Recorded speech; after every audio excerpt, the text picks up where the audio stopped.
Hello बच्चों, स्वागत है आपका आज के इस नए क्लास में। पिछले क्लास में हमने बच्चों वस्तु विनिमय प्रणाली को पूरी अच्छी तरीके से समझ लिया था। आज के क्लास में हम जो समझने वाले हैं वो समझने वाले हैं मौद्रिक विनिमय प्रणाली। लेकिन हम थोड़ा सा वस्तु विनिमय प्रणाली को भी देख लेते हैं। तो वस्तु विनिमय प्रणाली में क्या हो रहा था कि वस्तु के बदले वस्तु मिल रहा था, यानी कि अगर आप एक वस्तु दे रहे हैं उसके बदले में आपको क्या हो रहा है, दूसरा वस्तु मिल रहा है। लेकिन मौद्रिक विनिमय प्रणाली में ऐसा नहीं होता है। उससे पहले बताने से पहले हम क्या करते हैं, यहाँ पर हेडिंग लिख लेते हैं।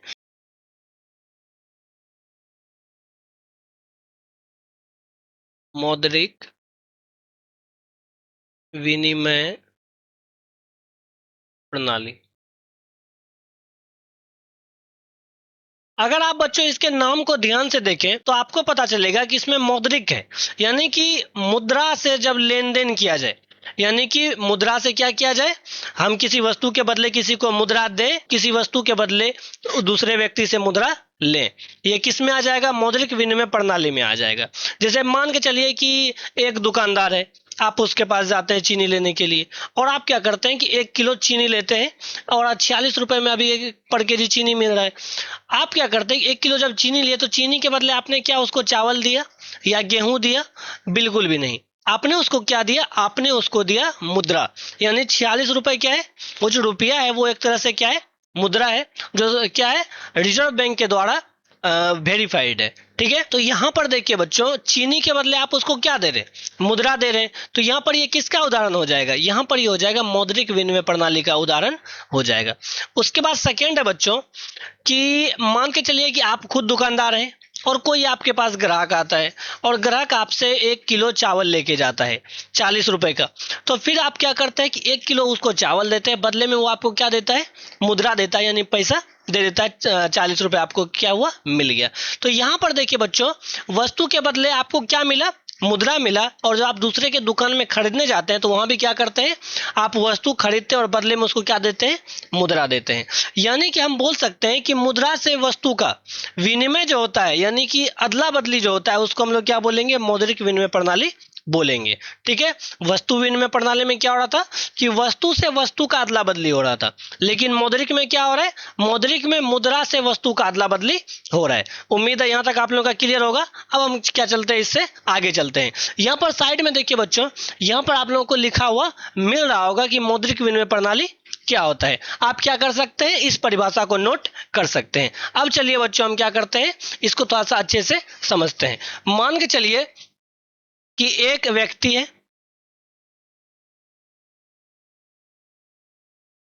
एक व्यक्ति ए है और यहां पर एक व्यक्ति बी है। ठीक है, अब अगर बच्चों व्यक्ति ए को 1 केजी दाल खरीदना है, क्या खरीदना है, 1 केजी दाल खरीदना है, तो ये व्यक्ति बी को क्या करेगा, चूंकि अभी का समय में क्या चल रहा है, मौद्रिक विनिमय प्रणाली चल रही है। तो अभी ये बच्चों क्या करेगा कि ये जो है 1 किलो चावल, 1 किलो दाल के बदले जो है ये क्या करेगा, उसको कुछ ना कुछ पेमेंट करेगा। मान के चलिए कि वो क्या करता है, 80 रुपए का उसको पेमेंट करता है। तो बताइए बच्चों, यहां पर देखिए, अगर आप ध्यान से देखेंगे, दाल क्या है, दाल एक तरह का वस्तु है, लेकिन यहाँ पर रुपया क्या है, मुद्रा है। ठीक है, यहां पर क्या हो रहा है बच्चों, यहां पर अगर आप ध्यान से देखेंगे तो यहाँ पे वस्तु जो है, वस्तु के बदले क्या दिया जा रहा है, मुद्रा दिया जा रहा है। या हो सकता है अगर हम क्या कर सकते हैं, मुद्रा के बदले वस्तु भी खरीद सकते हैं, यानी वस्तु के बदले मुद्रा भी खरीद सकते हैं और मुद्रा के बदले वस्तु भी खरीद सकते हैं। मुद्रा के बदले, यहाँ वस्तु के बदले जो मुद्रा खरीदने से तात्पर्य है कि आप किसी वस्तु को बेच करके दूसरे से क्या प्राप्त कर सकते हैं, मुद्रा प्राप्त कर सकते हैं। तो ये जो प्रोसेस है बच्चों, ये किस में हो रहा है, ये हो रहा है मौद्रिक विनिमय प्रणाली में हो रहा है। अब चलिए बच्चों, हम लोग आगे बढ़ते हैं। उसके बाद बच्चों, ये जो मुद्रा है ये अलग अलग देशों में अलग अलग नामों से जानी जाती है। जैसे कि भारत में जो मुद्रा है उसको हम लोग किससे जानते हैं, रुपया से जानते हैं। वही रूस की जो मुद्रा है उसको हम लोग रूबल से जानते हैं, साइड में आप देख पा रहे होंगे। वही पाकिस्तान की मुद्रा को भी हम लोग रुपया के ही माध्यम से जानते हैं। नेपाल का भी हम लोग जो मुद्रा है उसको भी रुपया के माध्यम से जानते हैं। बांग्लादेश की मुद्रा को हम लोग टाका से जानते हैं।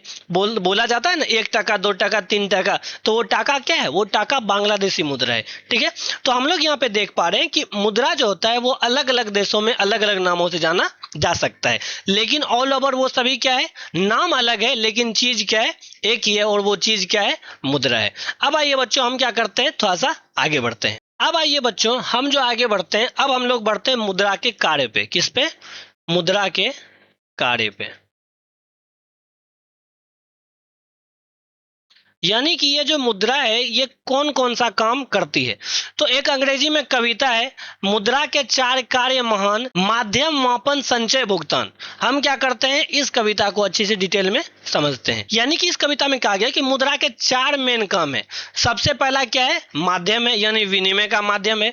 दूसरा क्या है? मापन है, यानी मूल्य का मापन हम लोग इजिली कर सकते हैं। तीसरा क्या है? संचय है, यानी मुद्रा को हम लोग लंबे समय तक सुरक्षित रख सकते हैं।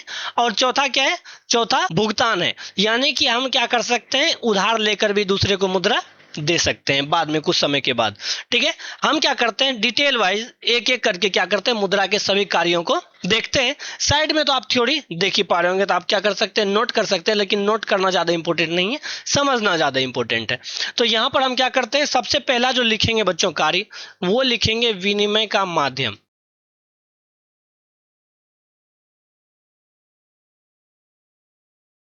विनिमय का माध्यम। विनिमय का मतलब क्या होता है बच्चों? विनिमय का मतलब होता है लेन देन। सबसे पहला बच्चों हम क्या देख रहे हैं, विनिमय का माध्यम क्या है? मुद्रा है। यानी कि मुद्रा को आप कहीं भी लेके जाइए, भारत के किसी भी हिस्से में अगर आप रुपया को लेकर के जाएंगे तो वहां पर क्या होगा, वो व्यक्ति जो है अगर किसी व्यक्ति को देंगे तो उसको स्वीकार करना ही पड़ेगा। लेकिन वही हम विनिमय में, जो वस्तु विनिमय में देख रहे थे कि अगर किसी अगले व्यक्ति को जरूरत है जो चीज आपके पास है, तभी क्या हो रहा था, वहां पे लेन देन हो रहा था। लेकिन मुद्रा में ऐसा नहीं होता है। अगला व्यक्ति कोई चीज बेच रहा है, बदले में आप क्या दे दीजिए, मुद्रा दे दीजिए, और आपको क्या मिलेगा, वो वस्तु मिल जाएगा। तो बताइए विनिमय का माध्यम हुआ कि नहीं हुआ? तो मुद्रा का पहला कार्य क्या है? पहला कार्य है विनिमय का माध्यम, यानी मुद्रा से हम लोग क्या कर सकते हैं, लेन देन का काम कर सकते हैं। दूसरा जो बच्चों कार्य है, दूसरा है बच्चों मूल्य का मापन। दूसरा क्या है? दूसरा जो इसका कार्य है वो है मूल्य का मापन।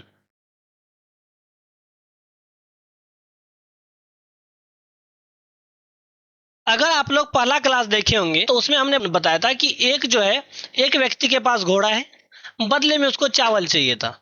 ठीक है, तो चावल के बदले वो घोड़ा को कैसे बदल पाता? यहाँ पर क्या हमको जो दोनों का रेशियो है वो समझना मुश्किल हो रहा था, वो पता करना मुश्किल हो रहा था कि एक घोड़ा के बदले कितना केजी चावल दिया जाए। लेकिन बच्चों मुद्रा के आने से वो प्रॉब्लम क्या हो गई, बिल्कुल खत्म हो गई।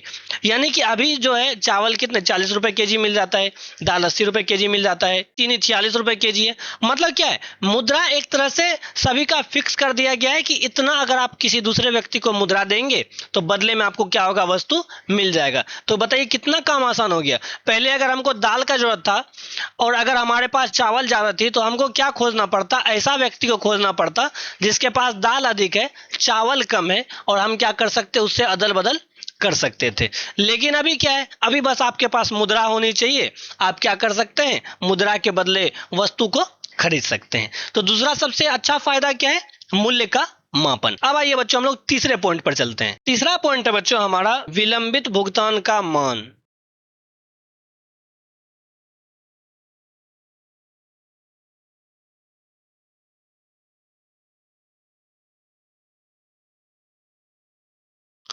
यानी बच्चों पिछले क्लास में भी हमने गाय के बारे में देखा था कि गाय अगर आप किसी दूसरे व्यक्ति को उधार देते हैं और आपको वो 2 साल बाद लौटाता है तो वहां पे क्या हो रहा था, वहां पर आपको घाटा लग रहा था, क्योंकि एक तो गाय का एज ज्यादा हो गया, ऊपर से क्या हुआ कि अगला व्यक्ति जो है वो उसका दूध भी खाया, गोबर को भी खाद के रूप में यूज किया, बहुत सारा फायदा लिया। लेकिन आपको क्या हुआ, आपको घाटा हो गया, क्योंकि गाय क्या है, गाय एक वस्तु है। लेकिन यहां पर देखिए, अगर आप बच्चों मान के चलिए कि एक फिक्स टाइम के लिए ये दो दोस्त हैं, हम क्या करते हैं, यहां पर लिख लेते हैं कि दो दोस्त है, एक दोस्त ए है और एक दोस्त बी है। ठीक है, अब ए दोस्त को 5,000 रुपए का जरूरत है। कितना की जरूरत है, 5,000 रुपए का जरूरत है। और वो क्या करता है, दोस्त ए जो है वो बी से पैसा मांगता है, और बी क्या करता है, 5,000 रुपए ये क्या करता है, ये मांगा, और ये जो है ये दे दिया। ठीक है, ये क्या करता है, ये इसको पैसा, ये इसको पैसा क्या कर दिया, दिया। ठीक है, अब बच्चों ये जो 5,000 रुपए दिया, और दोस्त बी बोलता है कि दोस्त तुम हमको जो है क्या है, 1 साल बाद, 1 साल बाद क्या है, मेरा एडमिशन होना है। क्या होना है, एडमिशन होना है। 1 साल बाद तुम क्या करना, 5,000 रुपए मेरा लौटा देना। दोस्त ये राजी हो जाता है, बोलता है ठीक है, हम क्या करेंगे, 1 साल बाद हम तुमको पैसा लौटा देंगे। तो अब बताइए बच्चों, जब समय पूरा होता है तो दोस्त भी क्या करता है, वो फिर से 5,000 रुपए इसको क्या किया, लौटा दिया। तो बताइए बच्चों, क्या यहाँ पे मुद्रा का कोई हानि हुआ, ये 5,000 रुपए दिया था, इसका भी काम हो गया और इसका भी काम हो गया, दोनों का काम हो गया। क्या यहाँ पर किसी को घाटा या फायदा हुआ क्या, तो यहाँ पर किसी को घाटा या फायदा नहीं हुआ। तो सेकंड जो मान है वो है विलंबित भुगतान का मान। अगर हम कर्ज किसी से लेते हैं या किसी को कर्ज देते हैं तो उसमें किसी का भी नुकसान या फायदा नहीं होता है। ठीक है, इसीलिए क्या है, ये मुद्रा के तीसरे कार्य में आता है विलंबित भुगतान का मान। यानी कर्जा आप किसी को दिए, बदले में वो फिर से क्या करता है, जितना पैसा आप दिए उतना पैसा आपको क्या किया, लौटा दिया। तो ये तो मुद्रा के कारण ही नहीं संभव हो पाया था। अगर आप किसी को गाय उधार दे देते हैं और बदले में वो 2 साल बाद क्या करता है, आपको आपका गाय लौटा देता है, तो आपको घाटा ही होगा ना, वहां पे आपको कुछ फायदा तो नहीं होगा। आप कर्ज देकर के क्या हुआ, और घाटे में ही चले गए। तो यहाँ पर क्या हुआ, मुद्रा के आने से वो प्रॉब्लम खत्म हो गई।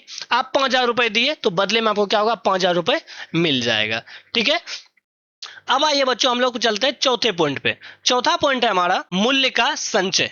चौथा पॉइंट क्या है, चौथा पॉइंट है मूल्य का संचय। अब बच्चों, अगर हमको गाय को 10 साल रखना है, 20 साल रखना है, 50 साल रखना है, क्या संभव है। गाय तो एक जीव है, उसका तो क्या है, उसका भी एक्सपायरी डेट आता है, और जब एक्सपायरी डेट आएगा तो वो खत्म हो जाएगा। तो बताइए गाय को हम लोग कितने दिन तक संपत्ति बना के रखेंगे। और गाय जब जवान होगा, जब वो यंग होगा तो उस समय ज्यादा दूध देगा, उसका दाम ज्यादा मिलेगा। लेकिन जैसे जैसे एज बढ़ता जाएगा गाय का दाम क्या होगा, घटता चला जाएगा, और एक समय में गाय का क्या हो जाएगा, डेथ हो जाएगा। और अगर हमको लंबे समय तक अपना संपत्ति को बनाए रखना है तो फिर क्या बताइए बच्चों, वहां पर गाय का यूज हो पाएगा क्या। वो या कोई वस्तु है, मान के चलिए हमारे पास दाल है, 5 टन दाल है, 5 टन दाल को आप कितने दिनों तक सुरक्षित रख सकते हैं, ज्यादा से ज्यादा 2 साल, 2.5 साल, 3 साल। इससे ज्यादा क्या होगा, इससे ज्यादा आप रखेंगे तो उसमें क्या होगा, दाल जो है वो खराब हो जाएगा। लेकिन वहां पर मुद्रा के साथ अलग है। मुद्रा क्या होती है, मुद्रा बहुत टिकाऊ वस्तु होती है। ये जिस धातु की बनी हुई होती है वो क्या होता है, बहुत ही स्ट्रांग होता है, उसमें जल्दी जंग नहीं लगता है, उसका जो है जल्दी ह्रास नहीं होता, यानी वो जल्दी खत्म नहीं होता है। अगर आप चाहें और अच्छे से रखेंगे तो मुद्रा जो है वो 50 साल भी रह सकता है। पत्र मुद्रा को भी अगर आप अच्छे से रखेंगे वो 50 साल, 60 साल, 100 साल भी चल सकता है, वो खत्म नहीं होगा। लेकिन अभी तो दूसरा दौर आ गया। अभी तो पैसा क्या होता है, डिजिटली जमा होता है, आप बैंक में जमा करते हैं, आपको तो क्या है, कोई मेंटेनेंस भी नहीं रखना है। बैंक में रखेंगे पैसा तो ना चोरी होने का डर और ना मुद्रा के पुराने होने का डर। तो ये क्या है, ये तो अभी के समय आ गया डिजिटल मुद्रा में। लेकिन अगर हम लोग बच्चों फिजिकल मुद्रा भी रखते हैं, वो भी क्या होता है, बहुत ही ज्यादा टिकाऊ होता है।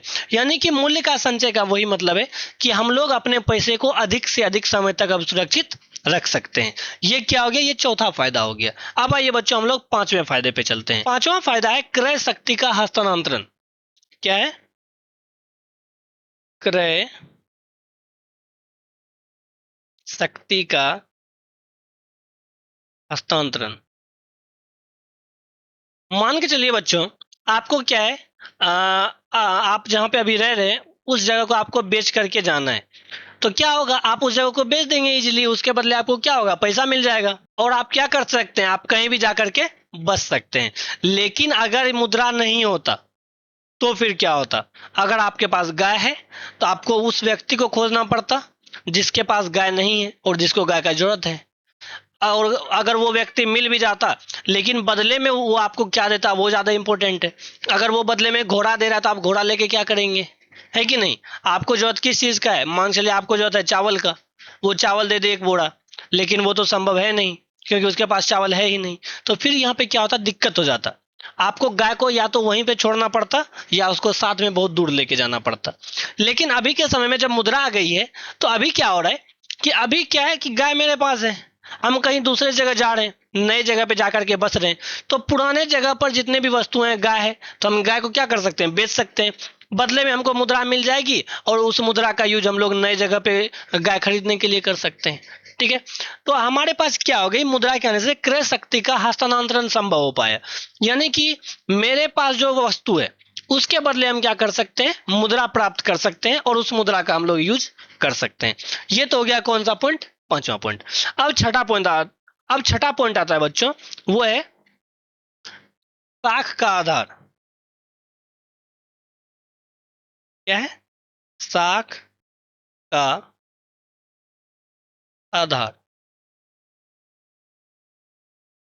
साख के आधार से बच्चों मतलब है कि अगर आपके पास पैसा है तो फिर क्या हो सकता है, इजीली आपको कहीं भी उधार पे पैसा मिल जाएगा। या अगर आपके अकाउंट में पैसा है, ज्यादा है, या आपका समाज में प्रतिष्ठा अधिक है, तो आपको क्या होगा, आपको एक हुंडी भी मिल जाएगा। अब ये हुंडी क्या होता है, हुंडी, हुंडी का मतलब होता है बच्चों एग्रीमेंट। क्या होता है, इसका मतलब होता है एग्रीमेंट। यानी कि आप जो है लिखित में किसी को दे दिए कि मान के चलिए कि हम यहाँ पे दो दोस्त का एग्जांपल लेते हैं, दो दोस्त पटना में रहता है, एक दोस्त है राम, एक है श्याम। दो दोस्त है, एक क्या है, राम है, एक है श्याम। राम को 5,000 रुपए का जरूरत पड़ा, 5,000 रुपए का जरूरत पड़ा। श्याम क्या है, श्याम इसका दोस्त है, दोनों क्या है, अच्छे दोस्त हैं। लेकिन श्याम को इस पे भरोसा नहीं है, श्याम को जो है राम पे भरोसा नहीं है कि अगर हम तुमको क्या करें, श्याम बोलता है कि अगर हम तुमको 5,000 रुपए दे देंगे तो हमको लौटाएगा या नहीं लौटाएगा, हमको तुम पे भरोसा ही नहीं है। तो फिर राम क्या करता है, राम बनाता है एक एग्रीमेंट, यानी एक कागज पे वो लिखित में देता है श्याम को कि मैंने श्याम से 5,000 रुपए लिया है, मैं 1 वर्ष बाद क्या करूंगा, श्याम को उसका पेमेंट वापस कर दूंगा। और वहां पर क्या करता है, अपना भी सिग्नेचर करवा लेता है, कुछ और दोस्तों का भी सिग्नेचर करवा लेता है और साथ ही साथ श्याम का भी सिग्नेचर करवा लेता है। तो यही बच्चों कहलाता है हुंडी। यानी कि वो जो पेपर है, जिस पेपर पे ये लिखित में मौजूद है कि श्याम से राम ने कितना कर्जा लिया था, उसी को हम लोग बोलते हैं हुंडी। तो हुंडी तभी संभव हो पाया बच्चों जब मुद्रा आया, जब मुद्रा आया तभी क्या संभव हो पाया, ये एग्रीमेंट संभव हो पाया। और साथ ही साथ बच्चों, अगर आपके अकाउंट में, बैंक का एग्जांपल ले लेते हैं, अगर आपके अकाउंट में लाख रुपए है तो इजीली आप जाइएगा तो आपको 50 से 60,000 रुपए तक का लोन मिल जाएगा। वो क्यों हो पाया, क्योंकि आपके पास क्या है, मुद्रा अधिक है और आप क्या कर सकते हैं, वो जो लोन ले रहे हैं उसको आप चुकाने का क्षमता रखते हैं। इसीलिए क्या हो रहा है बच्चों, यहाँ पे साख का निर्माण हो रहा है कि नहीं हो रहा है, यहाँ पर मुद्रा के कारण क्या बन रहा है, साख बन रहा है। नॉर्मली गांव में भी अगर आप क्या कर रहे हैं, किसी दुकानदार से लगातार वस्तु खरीद रहे हैं, तो और क्या कर रहे हैं, पर डे का आप पेमेंट कर देते हैं। एक दिन अगर आपके पास पेमेंट नहीं भी होगा फिर भी क्या करेगा, वो आपको वस्तु दे देगा। या अगर आपका कोई फिक्स काम है और आपका सैलरी लाख रुपए है, इजीली आप गांव में किसी के पास भी जाइएगा तो आपको लाख रुपए तक तो मिनिमम लोन मिल जाएगा, दूसरे से कर्जा मिल जाएगा। ठीक है, तो वो साख का आधार बच्चों क्या हुआ, वो साख का आधार उसका सैलरी हुआ और सैलरी में उसको क्या मिल रहा है, मुद्रा मिल रहा है। तो मुद्रा के बच्चों यही क्या है, मेनली 6 कार्य हैं। सबसे पहला है विनिमय का माध्यम, यानी लेन देन में। दूसरा है बच्चों मूल्य का मापन, यानी कि किसी भी वस्तु का जो मूल्य होता है उसको मापने के लिए हम लोग मुद्रा का यूज करते हैं, दूसरा हो गया। तीसरा हो गया विलंबित भुगतान का मान, यानी किसी से कर्ज लेते हैं उसको हम क्या कर सकते हैं, कर्ज को चुका सकते हैं, उसमें किसी का भी नुकसान नहीं होगा। उसके बाद बच्चों चौथा आता है मूल्य का संचय, यानी कि हम क्या कर सकते हैं, पैसा को लंबे समय तक अपना सुरक्षित रख सकते हैं। उसके बाद आता है छठा पॉइंट। उसके बाद आता है बच्चों पांचवा पॉइंट, पांचवा है क्रय शक्ति का हस्तांतरण, यानी हम एक जगह से तो अगर दूसरे जगह शिफ्ट हो रहे हैं तो वहां पर हम क्या कर सकते हैं, इजिली अपना सामान सबको बेच करके मुद्रा प्राप्त कर सकते हैं और नए जगह पर वही सामान को परचेज कर सकते हैं। उसके बाद है बच्चों साख का आधार, यानी कि आपके पास मुद्रा जितनी अधिक होगी आपकी साख क्या होगी, उतनी ही अधिक होगी। ये तो बच्चों हम लोग समझ गए किसका कार्य, मुद्रा का कार्य। आप लोग क्या करिए, आप लोग थ्योरी को भी साथ ही साथ नोट करते जाइए। लेकिन बच्चों मुद्रा के कार्य तो हम लोग समझ गए, लेकिन आखिर ये मुद्रा है क्या, आखिर क्या चीज है मुद्रा। मतलब कि यहाँ पर एक बहुत बड़ा क्वेश्चन आता है कि मुद्रा क्या है। तो बच्चों इसका सभी जो अर्थशास्त्री होता है वो सभी ने अपने अपने हिसाब से इसका परिभाषा दिया है, लेकिन हार्टले विदर्स ने, किसने? हार्टले विदर्स ने इसका सबसे सटीक परिभाषा दी है मेरे हिसाब से। उन्होंने बोला है मुद्रा वह है जो मुद्रा का कार्य करती है। अब इसका क्या अर्थ है कि मुद्रा वह है जो मुद्रा का कार्य करती है? इसका देखिए बच्चों अर्थ बहुत ही ज्यादा सिंपल है। मान के चलिए कि हम एक दुकानदार के पास जाते हैं और दुकानदार बोलता है कि चावल अभी 40 रुपए चल रहा है, आप क्या करो, हमको मुद्रा दे दो, यानी पैसा दे दो, जो पत्र मुद्रा होती है वो आप क्या करो, हमको दे दो, बदले में आपको हम क्या दे देंगे, हम आपको चावल दे देंगे। ठीक है। लेकिन वही एक दूसरा दुकानदार है, दुकानदार ए जो है, कौन सा? दुकानदार ए, वो तो बच्चों राजी हो जाता है कि तुम क्या करो, हमको पत्र मुद्रा दे दो, यानी कि जो कागज का नोट आता है ना उसी को हम लोग पत्र मुद्रा बोलते हैं। दुकानदार ये बोल रहा है तुम पत्र मुद्रा दे दो। लेकिन जो बी वाला दुकानदार है वो बोल रहा है कि हम पत्र मुद्रा नहीं लेंगे, अगर तुमको 1 किलो चावल चाहिए तो बदले में तुम क्या करो, बदले में हमको तुम जो है हमको 1 kg मकई दे दो। क्या दे दो? मकई दे दो। अब बताइए बच्चों यहां पर क्या है, यहां पर ये मकई किसका काम कर रहा है? ये यहां पर बच्चों मुद्रा का ही काम क्या कर रहा है कि नहीं कर रहा है, क्योंकि यहां पर मकई के बदले उसको क्या मिल रहा है, 1 kg चावल मिल रहे हैं। तो यहां पर बच्चों मुद्रा जो है, बताइए वो किसी धातु का कोई वस्तु मिला क्या, या कोई कागज का वस्तु मिला क्या? तो यहाँ पर ना धातु का वस्तु काम आया, ना कागज का वस्तु काम आया, यहाँ पर क्या काम आया, यहाँ पर ये 1 kg मकई काम आया। तो बताओ बच्चों ये 1 kg मकई जो है वो मुद्रा हुई कि नहीं हुई? बिल्कुल हुई। आप जो है आप जो है बच्चों ऐसे समझ सकते हैं कि जो मजदूर लोग होते हैं वो क्या करते हैं, खेत में काम करते हैं, और वो क्या करता है कि मान से लिए अगर वो काटने के समय में काम कर रहे हैं, गेहूं का कटाई कर रहे हैं, तो उस समय उसको क्या होता है कि एक जैसे 50 kg अगर वो गेहूं काटेगा, बदले में उसको 5 kg गेहूं मिल जाएगा। तो बच्चों वो जो 5 kg गेहूं है वो एक तरह से किसका काम कर रही है, मुद्रा का काम कर रही है। वो इसके लिए क्या है, पैसा है, उसको वो खुद भी यूज कर सकता है, या 5 kg गेहूं को वो जाकर के क्या होगा, वो कहीं पे बेच भी सकता है। ठीक है। तो यहां पर ऐसे ही चलता है बच्चों, यानी जो भी चीज आपके काम आ जाए वो चीज क्या है, मुद्रा है। जैसे ये मार्कर है, अब कोई दुकानदार बोलता है कि तुम ये मार्कर दो, बदले हम तुमको 1 kg चीनी देंगे। अब हमको क्या करना पड़ेगा, वहां पर मेरे लिए जो धातु की मुद्रा है या जो कागज की मुद्रा है वो तो मेरे लिए कोई यूजफुल नहीं रही, मेरे लिए अब मुद्रा क्या बन गई, ये मार्कर मेरे लिए क्या बन गई, मुद्रा बन गई। तो वही है बच्चों, यहाँ पर जो है हार्टले विदर्स ने क्या कहा था, हार्टले विदर्स ने कहा था मुद्रा वह है जो मुद्रा का कार्य करती है। ठीक है बच्चों, मेरे लिए ये मार्कर जो है वो मुद्रा बना कि नहीं बना, यहाँ पर इस व्यक्ति के लिए 1 kg मकई मुद्रा की बना कि नहीं बना। तो यही होता है बच्चों कि जो भी वस्तु जो है आपको लेन देन में सहायता कर देती है वो क्या है, आपके लिए मुद्रा है। तो ठीक है बच्चों, अगले क्लास में जो हम लोग देखेंगे वो हम लोग पढ़ने वाले हैं मुद्रा के विकास को, कि यानी कि मुद्रा जो है सबसे पहले किस रूप में था और अभी उसका कौन कौन सा नया रूप सामने आया है। तो ठीक है बच्चों, मिलते हैं अगले लेक्चर में, तब तक के लिए बाय बाय, टेक केयर।